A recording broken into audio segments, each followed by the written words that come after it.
'cause there's more. God knows the plans He has for me.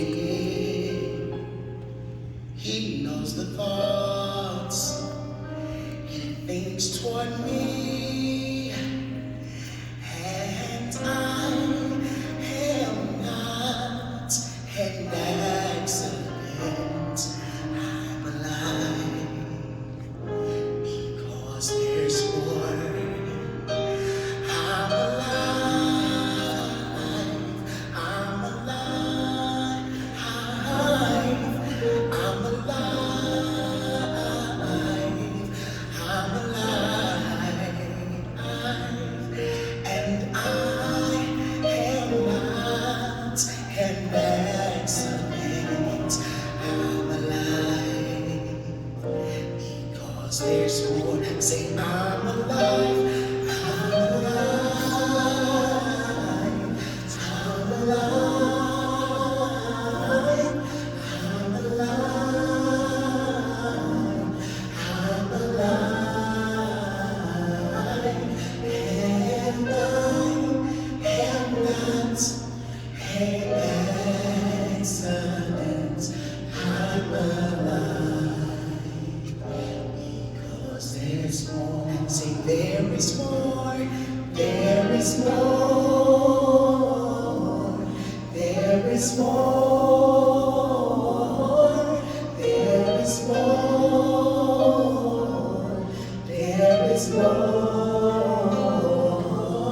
And I am not an accident. I'm alive because there's more. Say, there is more. There is more. There is more. There is more. There is more. And I am not an accident. I'm alive because there is more. See, there is more. There is more. There is more. There is more. There is more. And I am not an accident. I'm alive because there's more. I'm alive. I'm alive because there's more. I'm alive because there's more. Said, I'm still here. I'm still here. There's so much more. Because there's more. Said, I'm still here. I'm still here. There's so much more. Because there's more. Say, I'm alive. I'm alive. There's so much more. Because there's more. I'm alive. I'm alive. Because there's more. Because there's more. I'm still here. I'm still here. Because there's more. Because there's more. I'm still here. I'm still here. Because there's more. Because there's more. Say, I'm alive. I'm alive because there's more.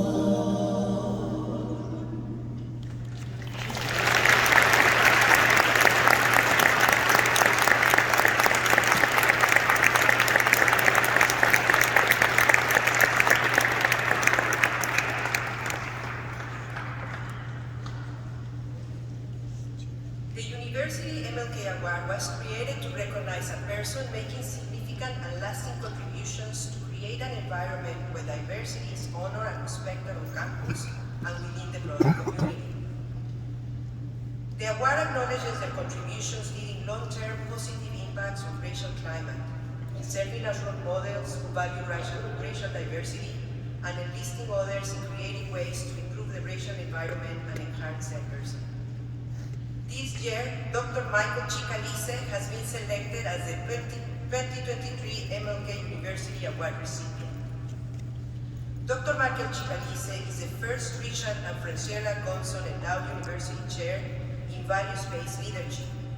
In his role, Dr. Chicalice is in charge with embedding values-based leadership into the curriculum and the experiential programs within majors across the university. He believes that value-based leadership is a learned skill and that all students can become influential leaders and live lives of impact in whatever their chosen field of study. During his tenure at Valpo, Dr. Chicalice has become a leader deeply involved in diversity, equity, and inclusion endeavors. Last year, Dr. Chicalice launched a number of focus groups that will bring the voice of students to the strategic planning to make it more inclusive. Additionally, Dr. Chicalice is the co-chair of the Presidential Commission for Inclusive Valparaiso Community. In this role, he is in charge that diversity, equity, and inclusion considerations permeate the implementation of the strategic planning initiatives and guide this process. Dr. Chicalice has also taken upon himself to welcome and mentor BIPOC faculty and staff on campus. He has extended this mentoring to students of color too. Dr. Chicalice has been part of the MLK Celebration Planning Committee for 3 days in a row. This year, he contributed to this program by organizing an exhibition with all Black artists and lending his own collection to the Broward Museum to make this happen. Outside of this celebration, Dr. Chicalice has brought diverse speakers to campus to showcase the rich intellectual contributions of scholars and artists of color. In sum, Dr. Chicalice works tirelessly to improve the racial climate on campus.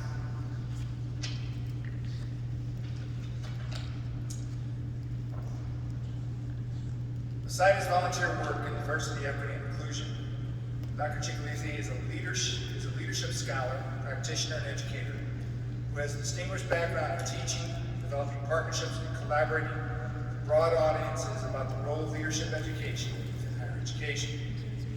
As such, he's an active member of the Board of Directors for the International Leadership Association. He's also active in the Association of Leadership Educators, network of leadership scholars of the Academy of Management and American Psychological Association. He's published articles in peer-reviewed academic leadership journals such as the Journal of Leadership Studies, the Journal of Leadership Education, and the North American Journal of Psychology. Prior to his academic career, he served in management roles in Fortune 500 companies such as Procter & Gamble and Chase Bank. He also happens to be a brother lawyer, so that's a good thing. At Valpo, Dr. Chicalice has used his experience to help establish Omicron Delta Gamma Leadership Honor Society Circle, and serves as the faculty advisor. He's the co-owner of 2 strategic planning initiatives, Reimagining General Education and Leadership in Action. He's a member of the Board of Directors of the International Leadership Association, a member of the Advisory Board for Carnegie Elective Classification for Leadership for Public Purpose, and this semester, he's starting mentoring and coaching programs for students of color at Valpo. Dr. Chicalice, if you can help accept your award.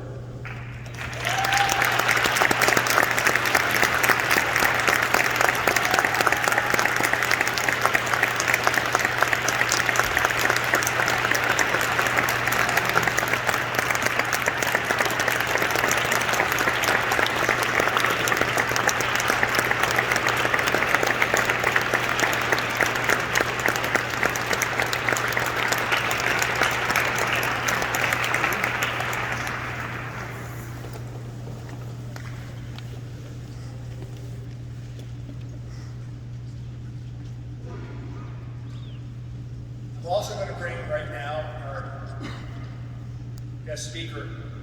But before I do that, I'm going to give him an award. Valparaiso University Martin Luther King Jr. Community Drum Major Instinct Award is given to someone who selflessly performs daily acts of service to make the community, our state, our country, and our world a better place for all. This award honors someone who shows outstanding dedication and commitment in giving of their time, talents, treasure, and service in the name of justice, equity, equality, and humanity. Furthermore, their work exemplifies Dr. King's values, beliefs, life, and legacy. This is the inaugural year this award is being given, and the recipient of the 2023 Valparaiso University Martin Luther King Jr. Community Drum Major Award is Indiana State Senator Eddie Milton.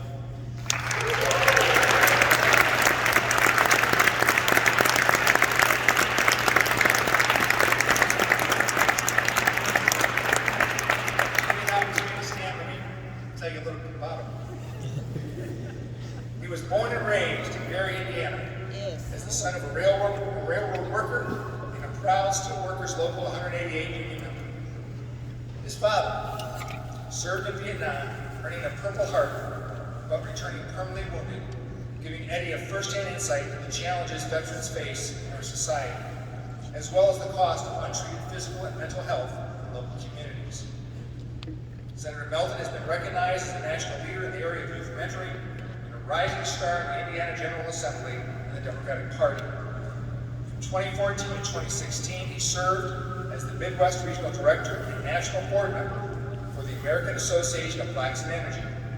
In 2015, Governor Mike Pence appointed Eddie to serve on the Indiana State Board of Education to represent the 1st Congressional District. Also in 2015, he worked with President Barack Obama's administration implementing My Brother's Keeper, an initiative designed to address persistent opportunity gaps facing boys and young men of color. He's a member of Kappa Alpha Psi fraternity, and many of his brothers are here today. And he received a BS of Organizational Management from Calumet College of St. Joseph. He was elected as the state senator for Indiana's 3rd District in November 2016. He also mounted an historic gubernatorial campaign in 2020. In the Indiana General Assembly, he has led the charge to return his hometown Gary back to economic vibrance.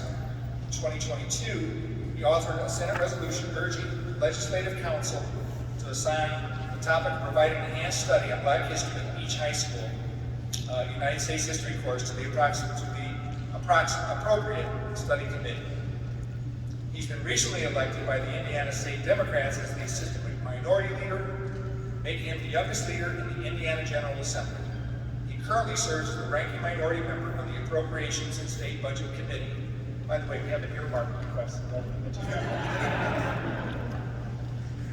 He was elected by lawmakers from around the country to serve on the Executive Committee of the National Conference of State Legislators. He's also served as the Deputy Chairman of the Indiana State Democratic Party. He's a trusted leader with a passion to serve his community and state. He has over a decade of not-for-profit executive leadership. He currently serves as the manager of federal government relations for Northern Indiana Public Service Company, NIPSCO, a natural gas and electric distribution company in Maryville, Indiana. He's also served as chairman of the Indiana Commission on the Social Status of Black Males, has served on the Indiana State Board of Education, and has also served as a national board member for the American Association of Blacks in Energy. He's been recognized with multiple awards and accolades such as the top 20 under 40 young professionals in Northwest Indiana by the Northwest Indiana Times Media Company. He's been recognized as Legislator of the Year by the Indiana Association of Rehabilitation Facilities and the 2020 Excellence in Mentoring Awards from the National Mentoring Partnership. Just like Martin Luther King Jr., Eddie is spending his life working to give voice to the voiceless. Now, Senator, I'm going to ask you to receive your award, but please wait to do your speechifying until it comes to your time. But would you please come up?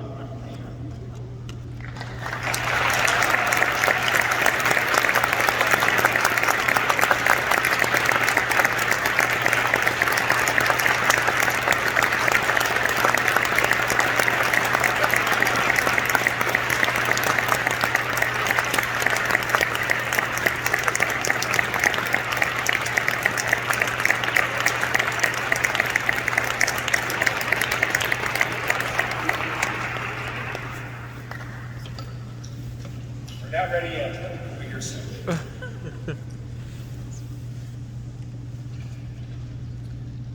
Right now, four of our wonderful students are going to recite the impact of MLK on his or her community. So, come on, please.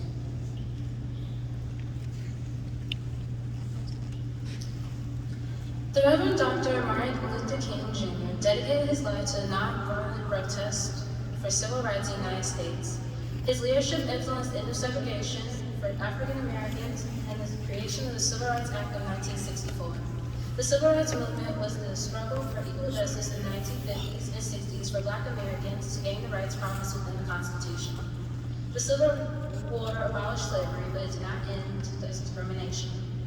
Dr. King said, "Darkness cannot drive out darkness, only light can do that. Hate cannot drive out hate, only love can do that." Where I'm from is a suburb outside of Chicago called Evergreen Park, and I agree wholeheartedly with Dr. King. I can say for myself, only love can drive out hate. In my almost 20 years of life, I have never in my life experienced discrimination in the workplace or on a random street or road. Even as I attend this predominantly white institution, where I can be the only Black person in my class, the downtown plaza or a restaurant, I have never received hate or witnessed hate against my Black peers. The love and kindness I have seen is something I know Dr. King would be proud of. However, I cannot speak for every Black person in America today. I have no ill feelings toward my fellow men, women, or other identities. During the past few years, I realized how small my world actually is, how bigotry and racism are, in fact, a part of our daily lives. The Black Lives Matter movement came to the forefront of society, invoking other races, nationalities, and religions to join in support worldwide. The idea of equality was pushed to new heights, especially when our leaders seemed to abandon the laws of equality and non-prejudices. In my small town, even during COVID, we rallied together with our own protests, with the support of the majority, how important love and equality is for us, no matter our race. Martin Luther King Jr. was a Black man that stood for his fellow African and Black Americans, but for the equality of all people who reside in our country today. I would like to end with this last statement by the Reverend Dr. King. "I have a dream that one day this nation will rise up and live out the true meaning of its creed. We hold these truths to be self-evident, that all men are created equal. 60 years ago, this remains our dream, my dream, as well as I walk through this world with all of you today." Now, before you sit down, can you please introduce yourself, your major, and your year? My name is Mary Isaac. I'm from the College of Business as an accounting and finance major, and I am a sophomore.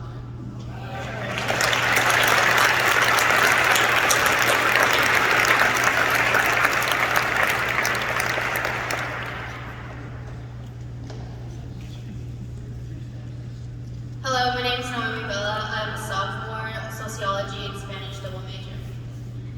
I want to first remind everyone that Latino, Latina, Latinx is not a race, it's an ethnicity. Latinx community is filled with people of all races, meaning there are Latinx people who look like each and every one of us. In elementary school, when I first learned about MLK, I was told that he brought justice to Black people who lived in the segregated United States. Because I was told by my peers to go back to my country more times than I can remember, I need to consider myself American, so I thought, it doesn't apply to me. This is not my fight. It wasn't until the 6th grade that I learned about his legacy. His legacy started sinking in. I learned about the courage and determination with which he approached the risks, sacrifices, fears, and consequences of his time, and for the first time, I felt heard. I thought, this is it. This is where the weight of being a person of color and carry gets taken. This is where everyone comes clean. However, that feeling only lasted a day. We moved on to our regular content right away and didn't touch on him until the following year, and I got bitter. What do you mean he gets shot if the fight continues? What do you mean it doesn't end? Are we just mocking him all the other 364 days of the year? I felt wrong and I sat in that anger for a long time. But then I realized that if I stayed bitter, I would be part of the problem. So I decided to make MLK mean something to me as a Latina. I feel that resilience in my life, he signifies resilience. I feel that resilience in my dad's tough house hands from working odd jobs.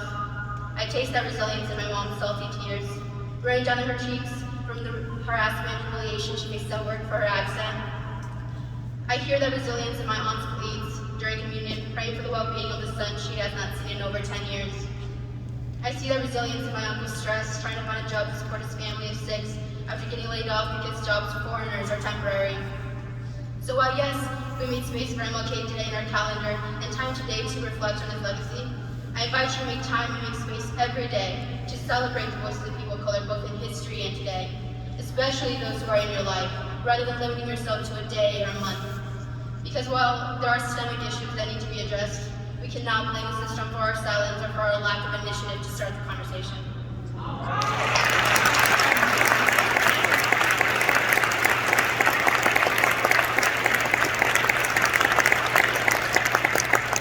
Hello everyone, I'm Prasad Bhatta. I'm a junior majoring in actuarial science and I'm an international student from Nepal. So equality, a gift from MLK to the world. Dr. Martin Luther King Jr.'s work not only opened the doors that were once closed to African Americans in the United States, but also inspired other movements worldwide against injustice. When the civil rights movement began in the United States, many countries in Africa and Asia were underway with decolonization and freedom movements. These nations was the development of the movements in the US carefully and implemented MLK's principle in their war against injustice. In Nepal, particularly, the Dalit community found inspiration in the message of social justice and demand for political representation, which later became the core of their campaign against injustice. Dalits sat on the lowest hierarchy of the caste system. A class structure was signed based on the occupation in South Asian Hindu societies. Race and caste are not synonymous, but they do influence each other. The broad black freedom struggle has continued to inspire Dalit struggles in Nepal, from the first wave of Dalit assertions in 1950s to the establishment of fraternal organizations against untouchability in Nepal and the recent emergence of Dalit Lives Matter campaigns. Currently, there are various government programs and non-governmental organizations working for the empowerment of Dalits in Nepal. As a result, Dalit people in Nepal have gained access to a broader range of education, health, and nutrition resources, and have a better political and social representation. MLK's movements have inspired millions of youth like me around the world to fight for equity and equality. Those movements have become the foundations of diversity and inclusion in the broader international community. As international students, we are grateful to experience the inclusive communities in the United States despite the differences in our backgrounds. While we have witnessed remarkable improvements in racial equity and equality, a significant number of incidents of racial discrimination and suppression are reported back home in Nepal and here in the States too. They need to be addressed with our collective efforts to pass the torch of MLK's movement to the next generation for equity and equality among people of various backgrounds.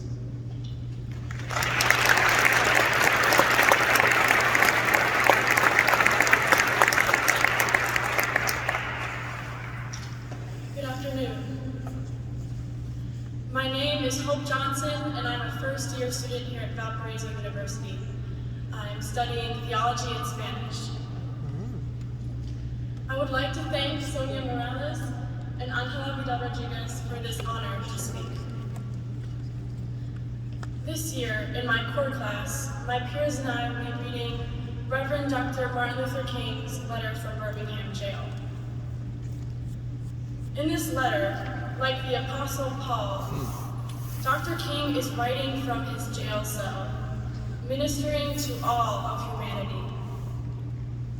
Dr. King asserts that injustice anywhere is a threat to justice everywhere.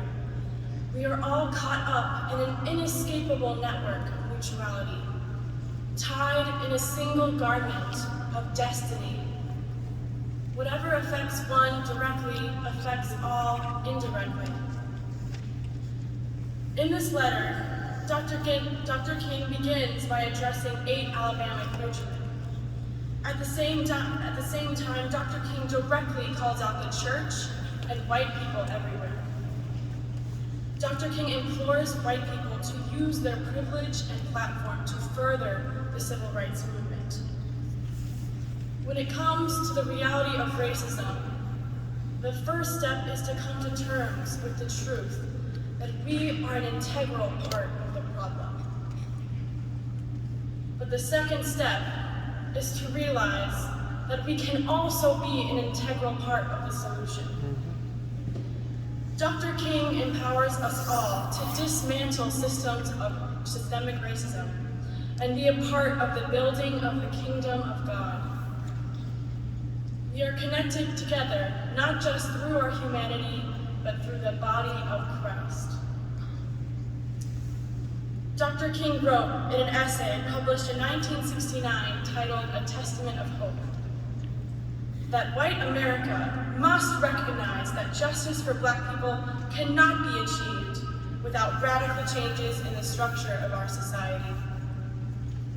Just like Jesus prophesied against the unjust religious structures, Dr. King also prophesied against the systemic racism embedded within all institutions in this country, including the church. The lives of Jesus Christ and Reverend Dr. Martin Luther King Jr. have many parallels. Both Jesus Christ and Dr. King sensed the coming of their own deaths, but persevered.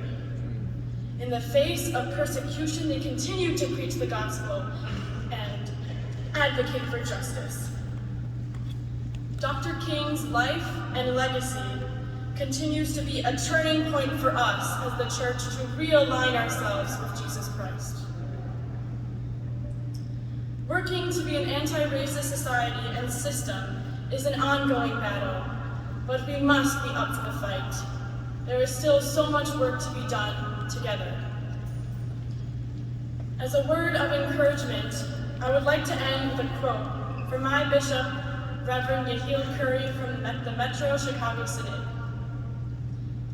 Everyone always talks about what they would have done if they were alive during the Civil Rights Movement. They would have attended every protest, advocated for equal rights, and fought relentlessly for justice. I want you to think about everything that you would have done and do it right now. Thank you.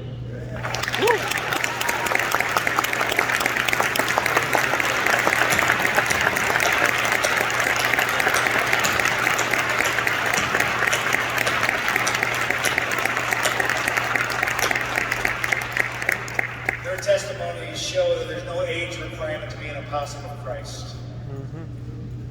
Thank you very much. We're proud of you. Now we have performance, Total Praise, by Robert Hawkins and Nicole Lyson.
snippets of Senator Milton's biography.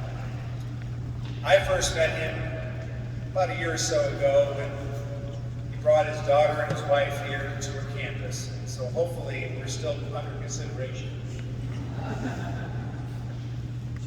He's a friend of this university. He's a pillar of this community.